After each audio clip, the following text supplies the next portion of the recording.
I want to remind everybody that this is a very complex incident on its own, with 7 counties involved that include Santa Clara, Alameda, Contra Costa, San Joaquin, Stanislaus, Merced, and San Benito. I want to give you some quick updates on this respective incident, and then we'll talk about the overall state. For this incident right now, SCU Lightning Complex, the fire is at approximately 347,000 acres in size and 10% containment. We have over 1,300 firefighters fighting this fight. 5 structures have been destroyed, and we currently have over 20,000 structures that remain threatened. And just kind of give a global perspective of our great state of California. We have over 14,000 firefighters up and down the state fighting fires. More than 2,400 fire engines that are assigned to fires throughout the state. 327 fire crews, 284 dozers, 321 water tenders, and over 96% of CAL FIRE engines are committed to some type of response right now throughout the state of California. Aircraft is a question that comes up often.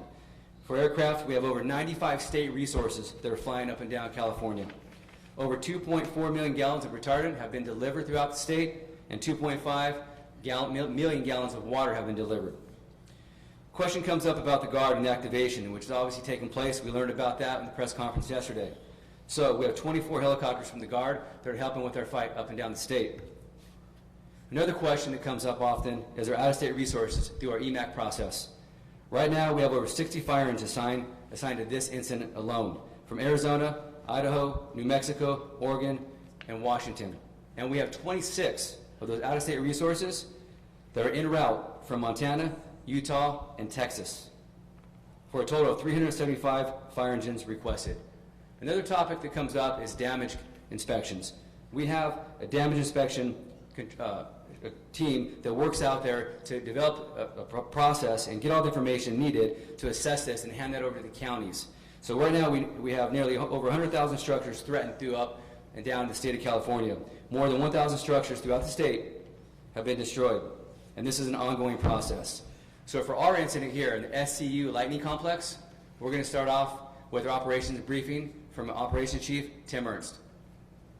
Good afternoon. My name is Tim Ernst. I'm the Operations Chief for Incident Management Team number 6. Thank you for giving me the opportunity to give you a quick overview of the incident.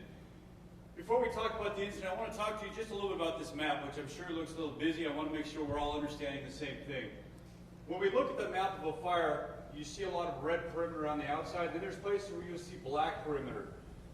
What you're looking for as we go on through this incident, through the oncoming days and weeks of the incident, is you want to see more of this black line along the map. This has been an extremely challenging incident for the team, as was just mentioned. When we arrived on scene, we ended up with approximately 20 individual fires that were caused by 2 different bands of lightning that came through the area. We split those 20 incidents down into 3 separate zones that you see identified on the map here behind me. The top area we call the Deer Zone, then we have the Calaveras Zone, and we have the Canyon Zone. We've been very successful in eliminating any further threat from the Deer Zone. That now has been completely contained and circled. We don't expect to see any more activity in this area. We're continuing with suppression repair activities now at that point. As we move down to the remainder of those fires, a number of them have now grown together, as you can see on the map. We don't have a whole lot of small fires. They've grown together, and that's what makes up these 2 separate zones, the Calaveras and the Canyon. Both of those fires have also grown together, as you can see. As we look on the map, I told you our goal is to see black line around the outside. So let's start by focusing on the areas where we have been able to contain the fire and stop any forward spread.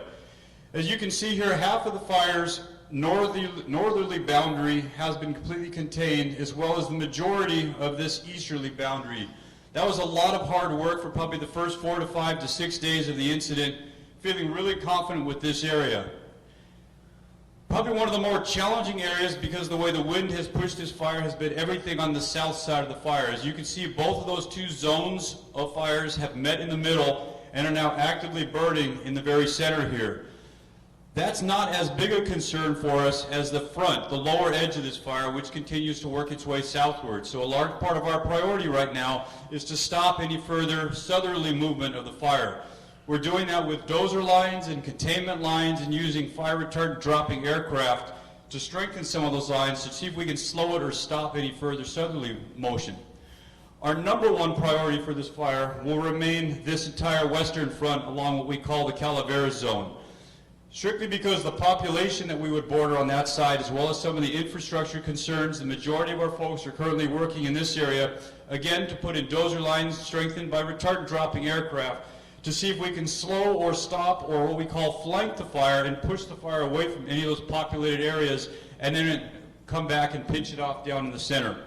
Again, you can see, although none of this area has been marked black yet on the map, other than some very smaller areas in here, we're working diligently in this northern area. We were actually aided by the fact that the lightning strikes did not come in the way we expected them to yesterday, only having started one additional fire last night within the fire zone.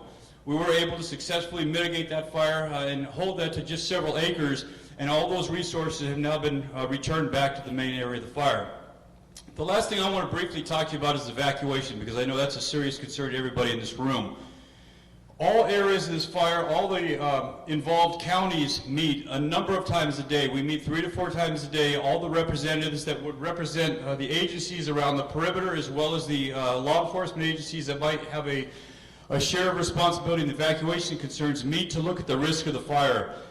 At some level, every part of this perimeter is involved in either an evacuation warning or an evacuation order, and we're working diligently to try to put the folks back into those neighborhoods. We understand what a priority that is, but in following with the number one management objective of providing for safety for the people that live there as well as for first responders, we're still delayed in some of those areas, but please be very well aware that that is a priority for us. We're working hard to move people back into their neighborhoods. Thank you very much.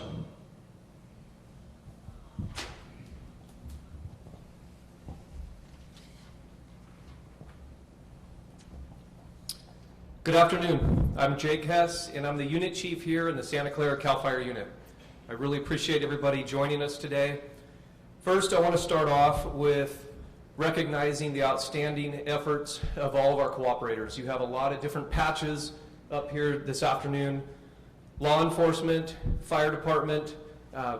This scenario requires the cooperation with 7 counties now involved. It requires a very significant amount of cooperation.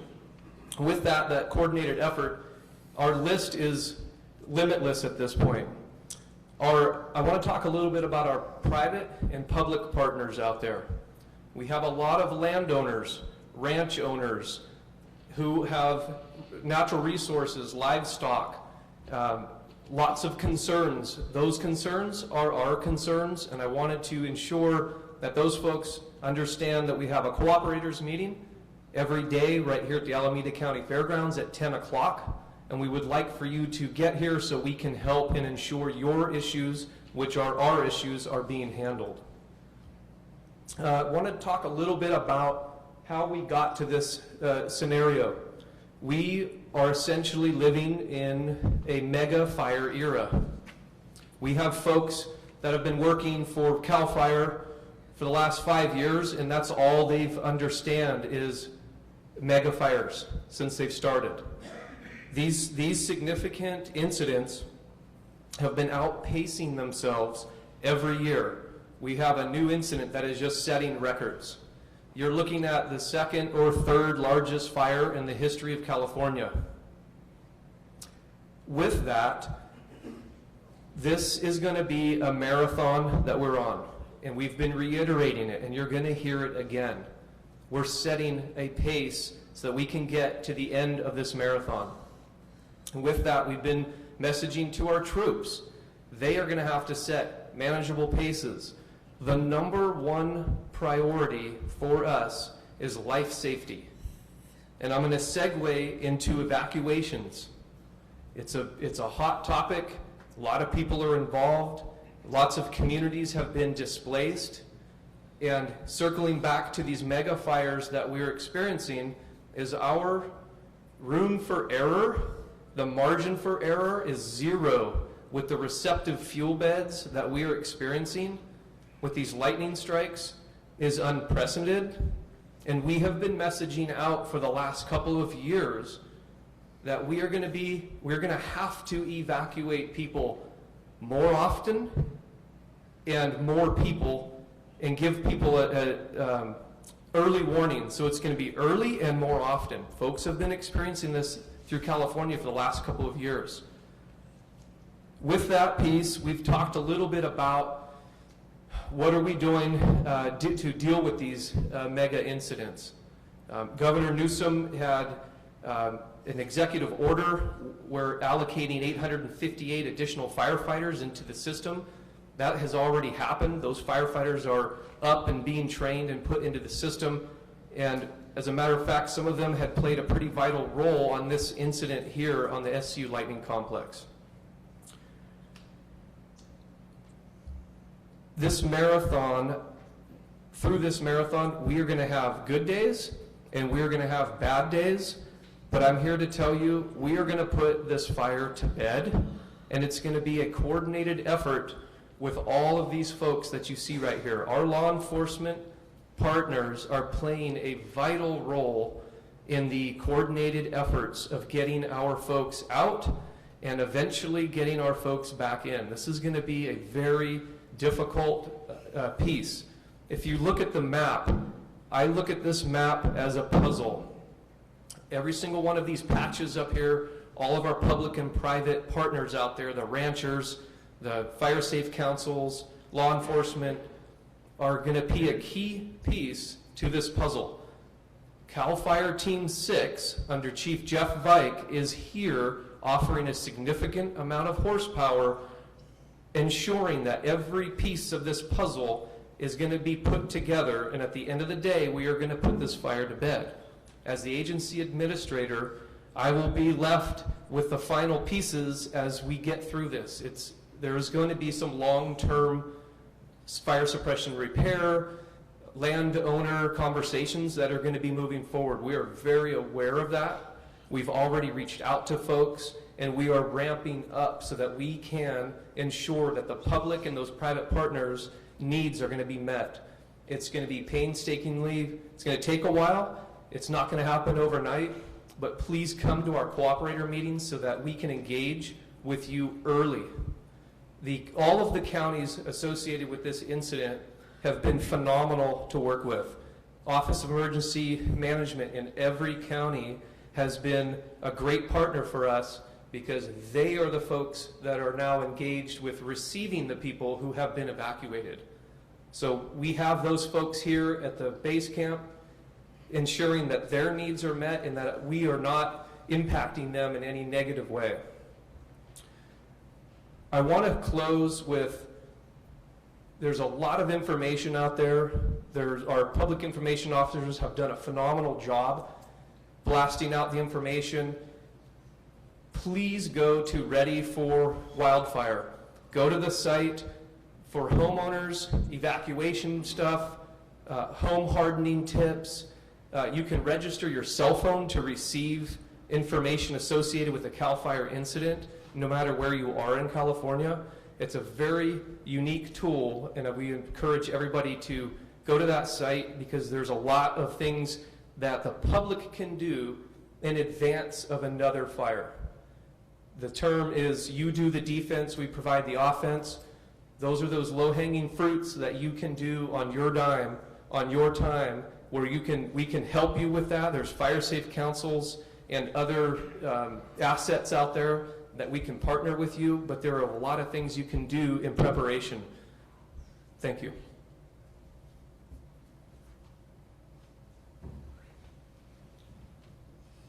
Good afternoon. I'm Lieutenant George Gorey of the San Jose area CHP office, and I'm here to discuss the California Highway Patrol's ongoing mission to assist CAL FIRE and our partners in the Santa Clara County and Alameda County Sheriff's Department with traffic control points and evacuations. In Golden Gate Division, the California Highway Patrol has the Contra Costa area, Alameda County, and Contra Costa County and Santa Clara County, which are mostly affected by this fire.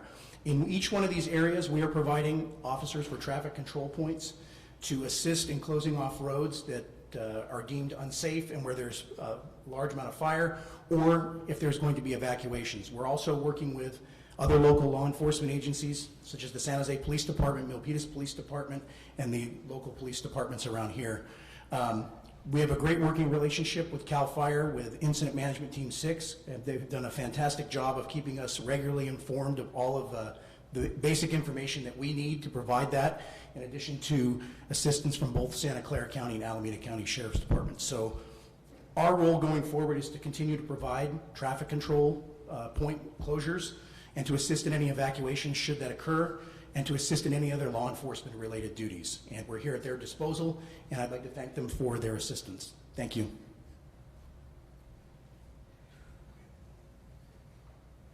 Sergeant Ray Kelly from the Alameda County Sheriff's Office Emergency Management Team on the law enforcement side. We have about 20,000 residents that live in the unincorporated rural areas of unincorporated Alameda County, and during the last 2 days we've gone around the clock going door to door to all those houses to make sure everybody's getting the information that they need. One of the most successful things that we've had has been the community, and the community through social media and through our AC alert system staying notified and sharing information. And I think besides our first responders working hard here, our community members have been absolutely amazing. And so we're very thankful to them for rallying together and getting people to safety. And we're very proud of the program that we've done to get the livestock here to the fairgrounds to make sure that they have shelter, food, and safe space during this difficult time. So we're working hard, working diligently. We're very thankful that the conditions have been better than they were projected to be. And so that's been very helpful in making our job a little bit easier. Good afternoon. My name is Lori Smith, and I'm the sheriff in Santa Clara County. And I really want to thank CAL FIRE for all of their coordination and all the other firefighting agencies that have joined in this effort, and especially law enforcement too. When we have an incident like this, it's really important that we work together with fire and law enforcement. And this is an example of what we train to do and what we are doing in this case. In Santa Clara County, out of the 340-some thousand acres, about 140,000 of those are in Santa Clara County.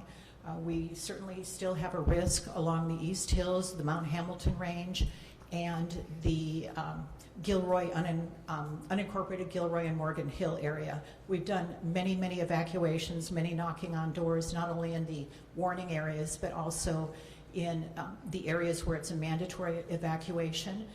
We're continuing to work with CAL FIRE and hope that we can continue just to provide the support that we need and support CAL FIRE in getting this under control as soon as they can. It's an effort by many people, and I really want to commend the whole team that works on this. So thanks very much, and continue to pay attention to your area, and when there are mandatory evacuations, please evacuate.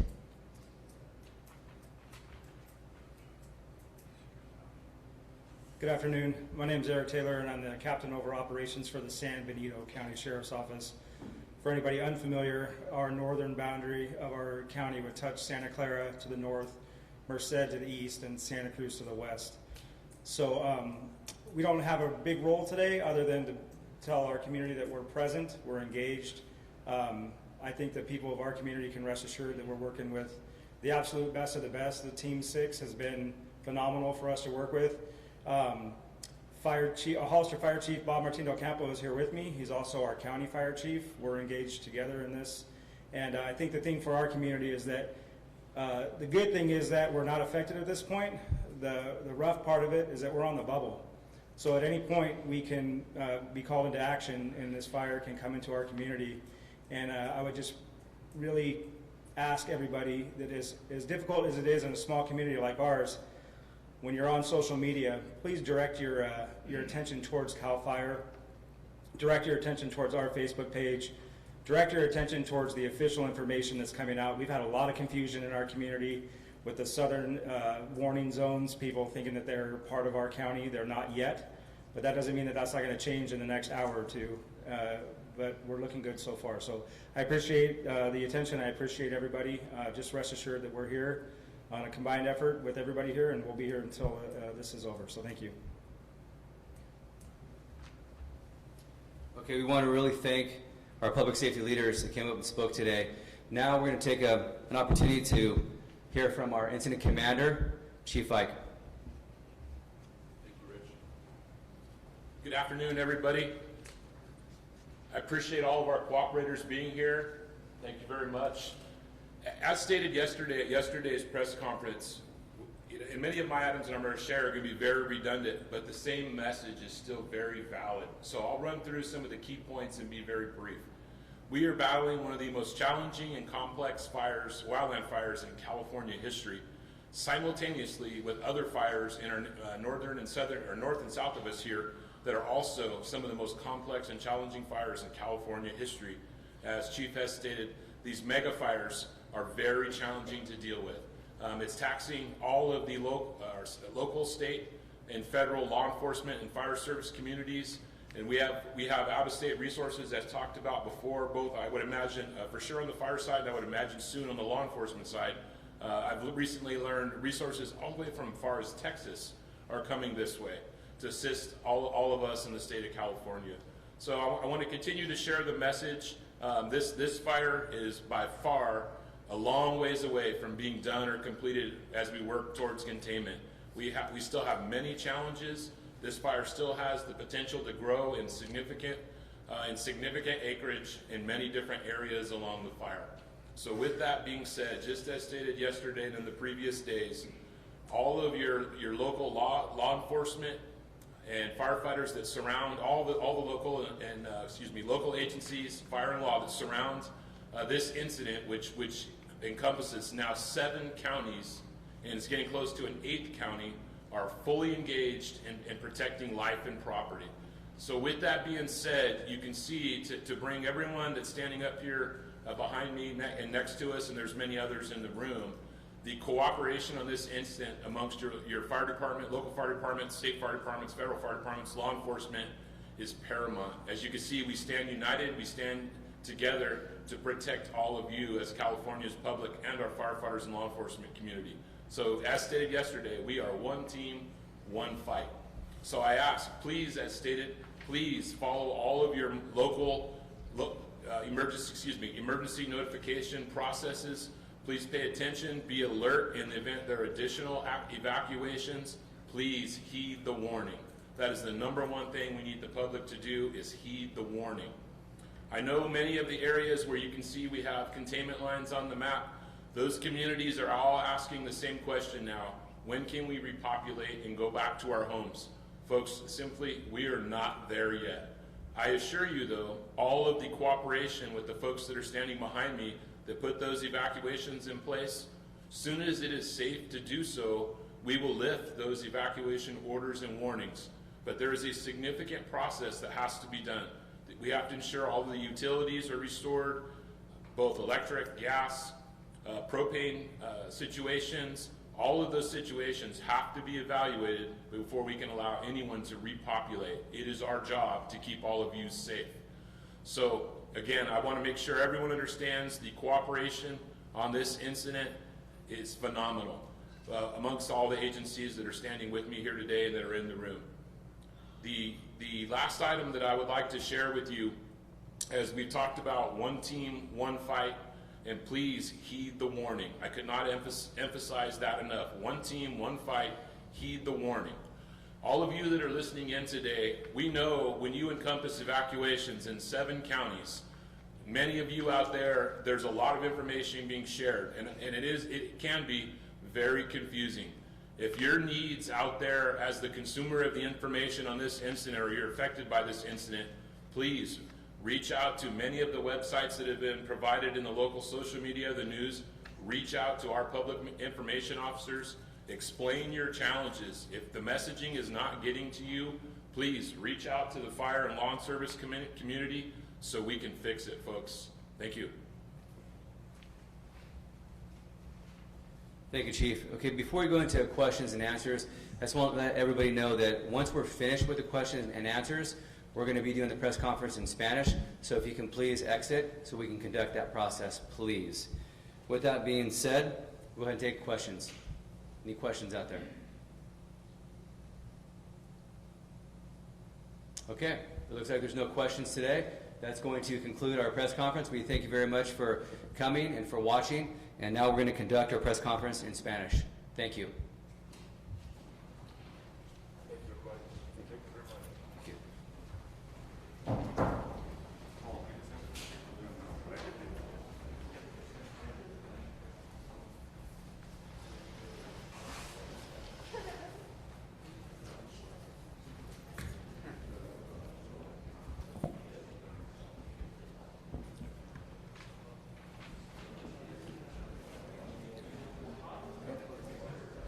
Buenas tardes y bienvenidos a la conferencia de prensa para el incendio SCU Lightning Complex. Soy José Amador, su vocero para este incendio, y hoy es el 24 de agosto. Por favor, si pueden apagar sus celulares para no interrumpir el programa. Este incendio está muy grande y ha afectado más de 7 condados, incluyendo Santa Clara, Alameda, Contra Costa, San Joaquín, Stanislaus, Merced y San Benito. En este incidente se ha consumido más de 347,000 acres y estamos nomás a 10% bajo control. Hay 1,300 bomberos luchando contra este incendio y se ha dañado 5 estructuras y muchos más en peligro. El estado tenemos muchos incendios por sobre el estado. Se han quemado más de 1 millón de acres. Tenemos más de 14,000 bomberos, para que sepan que está muy grande y muy grave la cosa por todo el estado. Nuestras operaciones aéreas con helicópteros y aviones han tirado más de 2 millones de galones de agua y 12.5 millones de retardante. La Guardia Nacional se ha activado en este incendio y por el estado tienen 24 helicópteros que pueden tirar agua también y retardante. Hay recursos por todo el país, desde Arizona, Idaho, Nuevo México, Oregón y Washington. Y en camino vienen Montana, Utah y Texas. Por todo el estado se han dañado 100,000 estructuras y hay muchos más todavía en peligro. Hablar aquí por el mapa de aquí de este incendio. Por el norte estamos bien a gusto con lo que hemos hecho a luchar contra este incendio. Tenemos nuestras líneas de contención en lugar y nos sentimos bien a gusto que paramos el avanzamiento de las llamas. Al este de este incendio también está poniendo más grande el incendio, pero tenemos nuestros recursos y cuadrillas de bomberos ahí en lugar tirando agua y armando línea de contención. En el sur, que tenemos un poquito más preocupación, porque los vientos y las posibilidades de los relámpagos están poniendo las propiedades en peligro, pero lo que más estamos enfocados es el lado de aquí, del sur-oreste de este incendio, que se está acercando más a las casas sobre Gilroy y Morgan Hill. Pero tenemos nuestros recursos ahí en parte también, batallando y poniendo las líneas de contención para proteger el público y las casas que están en esta parte del mapa. Nuestra primera prioridad, más que todo, es proteger el público. Y queremos que todos sepan que si hay que evacuar, por favor, obedezcan las órdenes. No esperan. Tengan un plan de escape y si viene el tiempo, por favor, no esperan, váyanse, por favor. Tenemos mucha más información en nuestras redes sociales y nuestros teléfonos de informaciones que están aquí atrás de mí. Y si hay algunas preguntas, aquí estoy para ayudarles. Gracias.